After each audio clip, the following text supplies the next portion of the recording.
ओहो घर पनि कति फोहोर बना होला आफ्नो नभएको बेला जताततै भर्खर बनाएको ओ ममता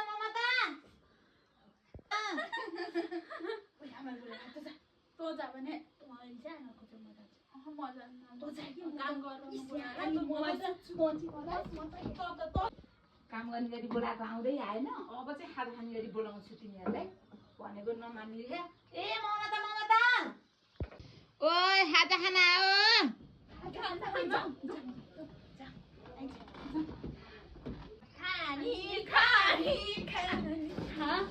ल आयो तिमीहरू खानाका कालहरू यहाँ घर यस्तो फोहोर भइरहेको सफा गर्नु पर्दैन मोबाइल चलाखा एकनासै मोबाइल चलाएर बसेको हा बिहे गरेर घर जाने बेला भइसक्यो ल गर आऊ सफा गई म